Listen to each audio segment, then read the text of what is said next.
How deep will the Detroit Pistons rotation go once the regular season starts? Monty Williams gave us insight into that answer. In today's episode, we'll talk about that of the Locked On Pistons podcast. You are Locked On Pistons, your daily Detroit Pistons podcast. Part of the Locked On Podcast Network, your team every day.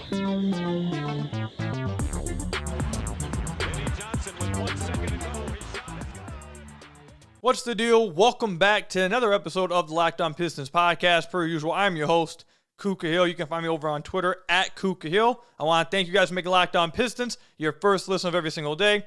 We're free and available on our podcast platforms. If you haven't already, head to the YouTube channel at Locked On Pistons. Hit that subscribe button or leave us a 5-star review on whatever podcast platform you're listening to this on. That's another great way to support the podcast. And today's episode is brought to you by Gametime. Download the Gametime app, create an account, or use code LOCKEDONNBA for $20 off your first purchase. Before we get into this, let me take a drink of water, man. My throat's really dry. My goodness. Yeah, I was struggling to get through the opening of the podcast. My throat all of a sudden, my mouth just got super dry all of a sudden. My goodness. So, in today's episode, we'll be talking about some things I took away from the Pistons open practice. I got to be a media member in the media row. Got to go to the media room after and ask some players some questions. Monty Williams some questions. It was a really cool experience. Hopefully to be back out there a few more times this season and bring you guys some great coverage. So we'll talk about some insight Monty gave us into the rotation for the Pistons. Ausar answered a question of mine I thought was pretty interesting. And then also I want to talk about Jalen Duren, who looked good at that practice. So stay tuned for all that. The first thing we're going to talk about, obviously, is the 10-man rotation, which is what Monty Williams told us it looks like the Pistons will be going with. So I'm going to play this clip that I recorded from the media room where Monty Williams answered this question. Right after, we'll talk about it. So here's the clip from Monty Williams. I mean, a lot of that is going to be dictated by health. It'd be hard to say right now with, a few guys we have out. Healthy, 10. To play 11 guys is really hard. You can do it, but it's probably more special situations. Say you want to go big, you can do it that way, or you wanted to go with 3 small guards, then you'd probably be able to do it that way, or 5 smalls. Those combinations may allow for more numbers, but it probably wouldn't be consistent. I think healthy and having everybody on the squad ready to go, I think we can go 10 deep and keep a rhythm. So let me go ahead and take my headphones off after that. So Monty Williams gave us a pretty direct answer on how the Pistons rotation will be going, and it looks like it's going to be a 10-man rotation, which was expected. Rarely do you ever see teams go above a 10-man rotation. It's like he said, it's incredibly hard to do, and there's no real reason to go above 10-man rotations unless you're just like that insanely deep where there's 11 guys who are legit like NBA role players. That's just not many situations like that. It doesn't make sense to go more than 10 deep half the time or 90% of the time, really. I was actually wondering before this whether he was going to go a 9-man rotation, if he was going to try to shrink it a little bit. But 10-man rotation makes sense. It was probably the likely option ahead of time. If you would have pulled everyone, probably would have been the answer. My question to you guys I want to know is, what do you guys believe the Pistons 10-man rotation is going to be? I have one written right here, and there's some question marks with it. So let's go ahead and get into this. If the starting lineup is what we are expecting it's probably going to be now after the preseason, what we've heard, if it's going to be Cade Cunningham, Ausar Thompson, Bojan Bogdanovic, Isaiah Stewart, and Jalen Duren, that poses let me not say a problem, an interesting solution or interesting answer that Monty's going to give us on who's going to fill out the rest of the 5-man rotation. And James Edwards III wrote an article for The Athletic giving his 10-man rotation based off what he was hearing and what we've seen in preseason. So I'm going to do the same thing. I'm going to assume that Killian is in the rotation right now. He's played extremely well. Monty's done nothing but sing his praises. We're not going to talk about it in today's podcast, but after practice today, he talked about Killian having the ball in his hands and Cade playing off of him. Like, I have to believe that Killian's probably in the rotation as of right now when the regular season starts up. Monty seems to love him, and he's played well. So Killian at the backup point guard or backup forward, you'll see like how that works defensively, whatever. So Jaden Ivey, I'm going to go with Alec Burks right now at the 3 offensively. Then on defense, you have Killian guard the 3. So however you want to call it. Bagley is the backup 5, but now the 10th spot's open. And that's where it gets really interesting. Because if you're going with the starting lineup of Cade, Ausar, Bojan, Stu, and Duren, all 3 of your technical power forward options, or technical 4 options, I should say, are in your starting lineup. Which is why I actually was getting, I started to wonder, do they go with a 9-man rotation, just stagger one of those guys to be the backup 4? But Monty's saying they're going to go 10 deep. So who's that 5th guy going to be? I know in that answer that Monty gave, he did mention possibly going 3 guards, a small ball completely. Do I think that's going to be something that, if I had to take a guess now, would he go, the small ball as his main backup rotation? I can't see that happening. That would be a little extreme. Could he go 3 guards? I have 3 guards right here already. Killian, Ivey, Burks. But that still doesn't solve the 4th option. So here are the possibilities for who could be the 5th guy that fills out the rotation. In my opinion, I don't think there's any chance they go double bigs.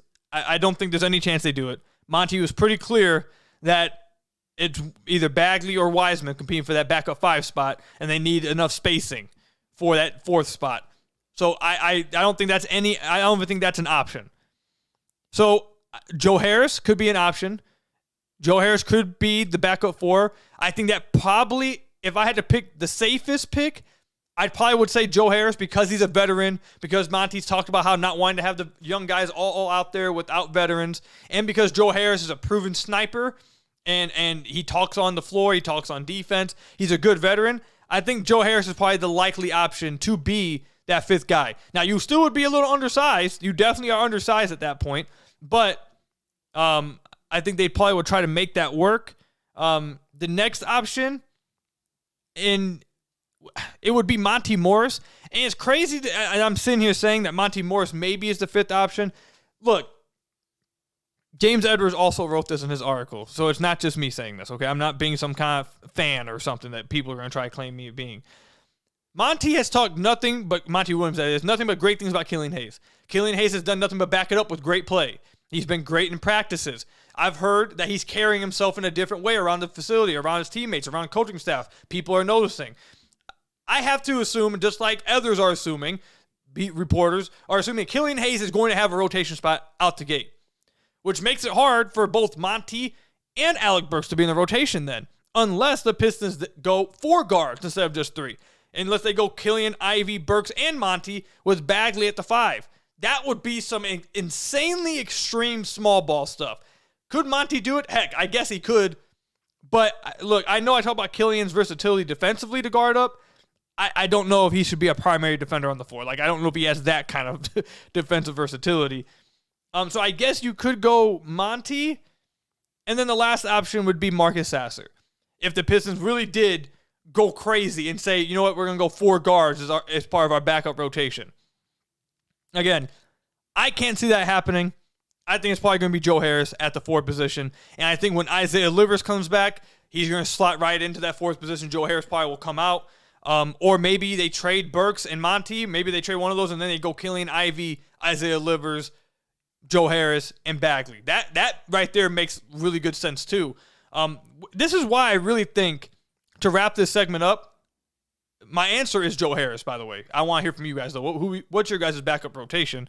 But this is why I think the Pistons are a really interesting team to watch in the trade market for the first few weeks of the season, first month of the season. Because I'm sure they weren't expecting Killian Hayes, or maybe not, let's not say expect. I'm sure they were hoping, Troy Weaver's hoping that he takes this step. I'm sure Monty was hoping that he had another guy that would show up and improve and impress him, and it looks like Killian Hayes has. So if Killian Hayes continues to play well and continues to earn that rotation spot and continues to do all the things he's doing, I'm really interested to see, do the Pistons then move Monty Morris and Alec Burks when Isaiah Livers gets back? And when Isaiah Livers gets back, now that would open up space for Killian Ivey, Livers, Joe Harris, and Bagley. You don't have as much as a crunch in the backcourt, kind of free stuff up, and then also could potentially free stuff up for Marcus Sasser if you wanted to go Killian Ivey, Sasser with Livers and Bagley.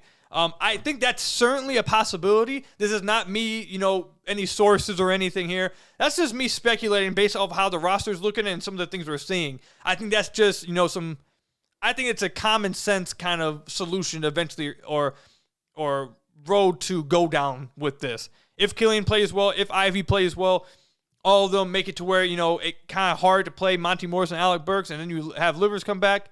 I think it makes pretty good sense for the Pistons to move off of those guys, especially if their young guys are playing well too, and they're like winning some games, not balling out like crazy, but if they're winning some games like that and they're competitive, yeah, I definitely could see the future that within like the first month or so of the season, the Pistons move off of Monty and Alec Burks. If what we've seen in preseason, what we're hearing from Monty Williams when it comes to Killian Hayes and Jay and Ivy coming off the bench, and them going with that 5 starters that take out all 3 of the starting 4 options or backup 4 options.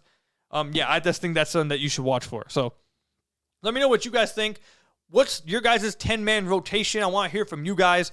Let me know in the comment section down below or over on Twitter at Kuka Hill. When we come back, I want to talk about what Ausar told us at the open practice about defense and how he's measured up to how he feels he's measured up so far into the NBA on the defensive side of the ball. Stay tuned for that. But first, I've got to tell you guys about one of our sponsors, Betterhelp. This episode is sponsored by Betterhelp. Give online therapy a try at betterhelp.com/LockedOnNBA and get on your way to being your best self. Do you ever feel like your brain is just getting in its own way?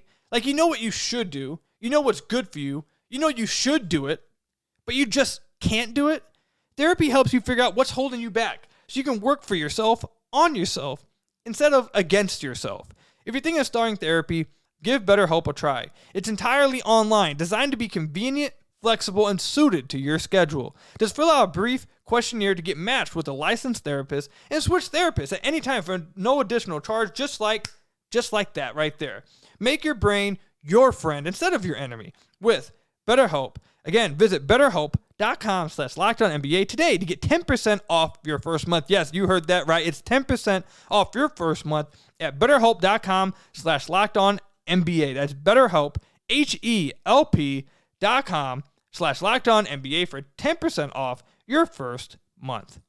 So I want to thank you guys again for making Locked On Pistons your first listen of every single day. We're free and available on your podcast platforms. If you haven't already, head to the YouTube channel at Locked On Pistons, hit that subscribe button, or leave us a 5-star review on whatever podcast platform you're listening to this on. That's another great way to support the podcast. I'll be at a few games this year. I'll let you guys know when I'll be at some games with the ability to interview some players, interview the coaches, whatever. I'll be in the media row.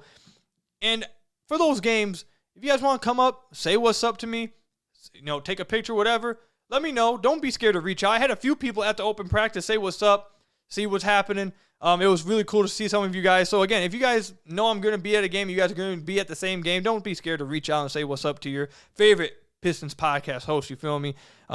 It was cool to see some of you guys, though. For those of you guys I did get to see, listen to this, for real, it was dope to see some of you guys. But let's go ahead and get into the next topic on the podcast, and that is Ausar Thompson talking about his defense. And I feel like almost every podcast since the preseason started, we've talked about Ausar Thompson and his defense at some point because of how impressive it's been.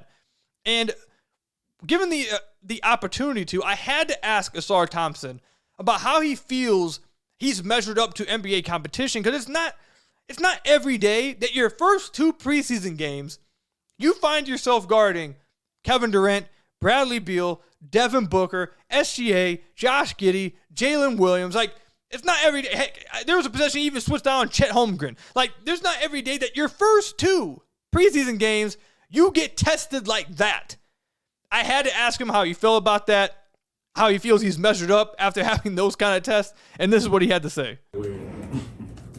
To add on to the defensive point, through 2 preseason games, you've already gotten a chance to really test and measure up where you are defensively versus NBA players. You had the first game, Devin Booker, Bradley Beal, KD. Second game, SGA, Jalen Williams. How do you feel you measure already defensively through 2 preseason games?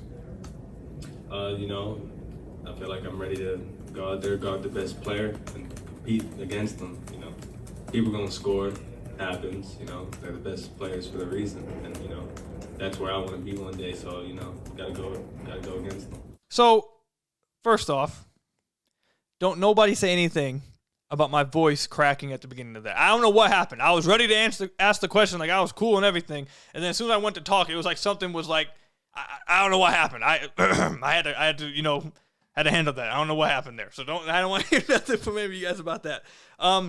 Secondly, I love the confidence that Ausar Thompson has just like oozing off of him. It's not like a overly cocky one, but it's like a humbling confidence. It's like, hey, I know I can do this, but I'm not like a scumbag about it. Like, I don't know. I feel like when you listen to him talk and you watch that kind of his response here, he just has that like humbling confidence where he doesn't need to be out there talking crazy. You can just tell he's very, you know, comfortable with himself and his game.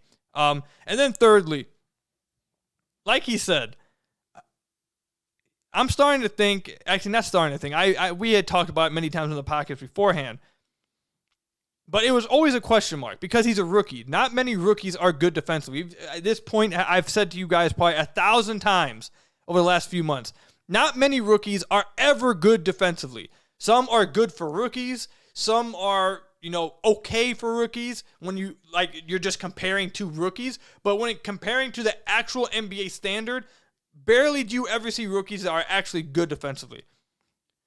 I think Ausar Thompson, we've gotten 2 games that show proof that Ausar Thompson may not just be good defensively his rookie year, he may be really good defensively. Like I mentioned, he's been tested with, I don't know how much better of a test he could get through 2 games. And in the first game, you saw a possession where he started off on Devin Booker, switched off into Bradley Beal, and then switched off into KD, all on the same possession. Like, my God. And on all of them, he's made really good plays on just about all of them. On KD, he had a few good contests. On Devin Booker, he walled off Devin Booker's drive on at least 3 to 4 different occasions, snatched the ball out the air on a jump shot, didn't block it down, just grabbed it out of his hands. Bradley Beal stonewalled him on a few drives. SGA stonewalled him on a few drives. Jalen Williams stonewalled him. I believe he got a block on a jump shot again in this past game. Like, this dude is all over the place. And the crazy thing is, I don't even think we've gotten to see his whole repertoire defensively because we haven't even got to see really his help side rim protection, which I think is going to be absolutely insane at the next level, at this NBA level. All we've gotten to see is his on-ball defense. And to be honest, watching him in OTE, he used his physicality, his athleticism, and strength to really overpower people, but he was stiff sometimes on ball. He was very stiff in the hips sometimes on ball, which left me to believe, okay, I think he can impact defensively all these other ways immediately. But on ball, I think he might need to take a year to really get more flexible and really perfect the footwork. I think I might have been wrong instantly. Like, this dude, all his highlights, I feel like, are coming on ball. You're not getting, like, the off-ball stuff, I feel like. He's making good rotations, don't get me wrong. I haven't watched one of these games, and actually I can think of one occasion where I felt like he didn't make the right rotation. It was in the OKC game. But outside of that, he hasn't jumped off my screen making the wrong rotations. Like, he's doing the right things, but all of his highlights are coming on ball, which is why the Pistons have to start him. They have no choice, and which is why Monty Williams is starting him. I said before the season, before preseason, I said if Ausar Thompson actually is a really good defender as a rookie, you have no choice but to start him because they have nobody else on this roster that can check opposing wings like that, check opposing players like a Bradley Beal, like a KD, like a Bradley, or I said Bradley Beal, like a Devin Booker, like a SGA, like a Jalen Williams. Heck, Lou Dort tore them up something in that second game. Heck, a Lou Dort, a Josh Giddey, any of these big guys that are good offensive players, they don't have no one else on their roster that could guard them besides Ausar Thompson. And that's why I think you're seeing him penciled in as a starter no matter what. Whatever happens around him, happens around him. But because of his ability to play defense, his high IQ, the ability to do some off-ball playmaking offensively, to be in the right spots, to also, I think this is going to be a big thing for the Pistons too. We'll probably talk about this in the next podcast, to be honest. But with Ausar at the 2, Cade at the 1, I will say this: there's two things that would be doing that I've been very vocal about through a few years on the podcast. One, they're taking advantage of the fact that Cade is a tall point guard. Instead of having someone small next to him, now I still would start Ivy if it was me. If I was the coach, I still start Ivy. But by starting Ausar at the 2, you are taking advantage of the fact, hey, we got a tall guard here. There's no one out here that you're going to be able to switch, attack, and just overpower because all of us are going to be above 6'6", 6'7". Like, that's the identity the Pistons can really look at with that starting lineup. Cade 6'6", 6'7", Ausar 6'7", Bojan 6'8", 6'9", Isaiah Stewart 6'8", 6'9", Jalen Duren 6'11", 6'10". Like, there's no one out there that they can go hunt and be like, oh, this guy's much smaller than us. That's that's what you get by having a tall point guard, which is something I was hoping the Pistons would be able to do before they drafted Jaden Ivey. Now, once they drafted Jaden Ivey, obviously that went out the window. I still talked about it a little bit, but I kind of put it, to the back. With this starting lineup, though, you do get that back, which I think could be a really good plus defensively. And secondly, last thing, with that starting lineup with Ausar, if Ausar Thompson's your 2 guard, you got Jalen Duren at the 5, Stu at the 3 or at the 4, and Cade at the 1, you should be a really good rebounding team. Like, a really good one. Jalen Duren was an amazing offensive rebounder as a rookie. Ausar Thompson is incredibly active so far through his 2 preseason games and summer league on the glass, specifically the offensive glass. Stu's incredibly physical, can overpower 4s. I feel like that's one area he can do, overpower 4s on the glass. He can help there. And Cade's big for a guard and should be a good rebounding guard, which we've seen him do.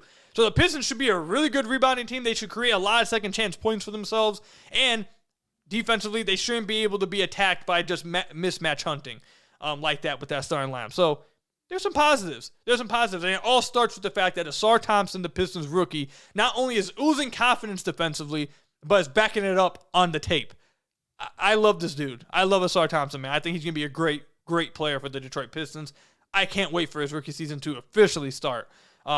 But let me know what you guys think about what Ausar Thompson had to say to me, to my question, and how you guys think about that starting lineup and how big of an impact you guys think Ausar Thompson could have on the Detroit Pistons defense out the gate. Let me know in the comment section down below or over on Twitter at Cougar Hill. When we come back, an update on Jalen Duren. Not an official update from the training staff, not an official update from Monty Williams. It's an update from me, who was at the open practice and got to watch Jalen Duren play or practice. I want to give an update on his injury based off what I saw. Stay tuned for that. But first, I've got to tell you guys about one of our sponsors, Gametime. You shouldn't have to worry about when you're buying tickets to your next big event. Gametime is a fast and easy way to buy tickets for all the sports, music, comedy, and theater events near you.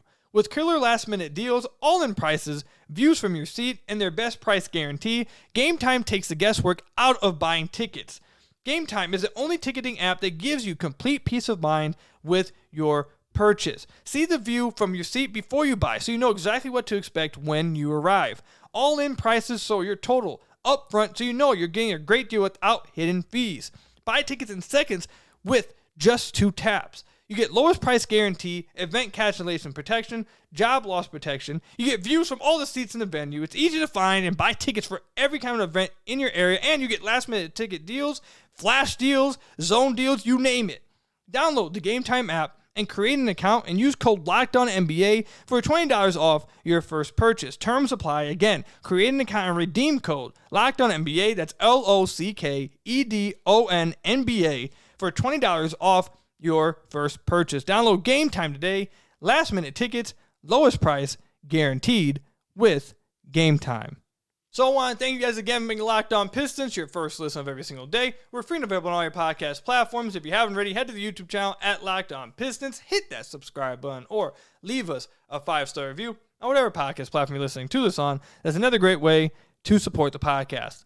This won't be too long, but since I was at the open practice, we obviously got to see everyone who was practicing. Monty Morris was getting some light jogging up and down the sidelines, but he wasn't really a full participant in practice at all. It looked like he was more so just getting himself stretched out, and warmed up a little bit. So it looks like he was still dealing with something. Again, none of this is like from a training staff report or a report from Monty Williams. This is just watching the open practice and who was practicing and who wasn't. So Monty, he was only getting like sideline work done. The other big guy that matters a little bit more, I'd say, than Monty Morris is Jalen Duren. someone who had an ankle injury in the first preseason game, didn't get to play the second half, missed the second preseason game, has missed a few practices. He was practicing that day, and when I tell you guys he was practicing, he was practicing. It wasn't just some sideline work. It wasn't just some going through the motions. This dude did a tomahawk in a little drill they were doing. He did multiple windmills, off some alley-oops in like some 3-on-3 transition drills. Oh, not 3-on-3, but 3-on-air transition drills. And some 5-on-air drills. When I say on air, that means against nobody. So 5-on-air drills. There was one, he had a 360 dunk. He did a few more windmill dunks. And this dude, I wasn't talking about like he's barely getting off the ground, some weak ones. Like, he was throwing it down hard as he possibly could, getting up as high as he possibly could, and absolutely just throwing this thing down. Jaden Ivey threw him a oop. Now, again, this is just 5-on-air practice. It's not like, oh my God, this pick and roll is about to look crazy. This is simply talking about Jalen Duren's health after his ankle injury. Jaden Ivey threw him an oop on they were practicing a play with 5, obviously actual 5 people, not a 3-on-3 or anything. It was a 5-set practice of an actual play call, and Jaden Ivey came off a pick and roll on the right wing and just threw it up to Jalen Duren. Jalen Duren caught that boy, windmilled it, yammed it, and I swear to God his head was still above the rim by the time he yammed it, and it was loud as ever. Like, he was hitting the ground hard too. So, to me, he looks healthy. Now, doesn't mean he's going to play the next preseason game. Doesn't mean he actually is healthy. I'm not a doctor. But, man, what I was seeing, that dude don't look like someone who's hurt. that don't look like somebody who's dealing with something. That doesn't look like someone who's, being held back by anything. And it isn't like, and I know that, like, we've seen someone like Zion. Like, there'll be videos posted of him doing like a windmill dunk before a game or a 360 dunk before a game. This wasn't just like shoot around before the game. He comes out, does a dunk, and then sits down. Like, Jalen Duren it looked like a full participant in the practice the whole time. He was doing all the drills. He was running up and down. Like, he was doing all of it along with this. So it looked like he was a full participant in practice. He looked pretty healthy to me doing all that stuff while he was participating in practice. I'd assume that there's no need to worry about him. I'd assume that he looks pretty good. He's all right. Unless he tweaks it again, or unless obviously a coaching staff comes out or the training staff comes out and says, hey, Koo, you're wrong. Just because he's doing all this and he was a full participant in practice, actually he's going to be out forever. Like, unless something crazy like that happens, I think you guys can be rest assured that Jalen Duren's all right, and I think he could probably be ready for the start of the regular season. So that's the update I wanted to give you guys with that. That's all I've got for you guys today, though. Thank you guys for making Locked On Pistons your first listen of every single day. We're free and available on all your podcast platforms. Hit that subscribe button to the YouTube channel. Leave us a 5-star review on whatever podcast platform you're listening to this on. And until next time, I'll see you guys later. Can't wait to talk more Pistons with you on the next episode. But until then, I'll catch you guys later. Peace out.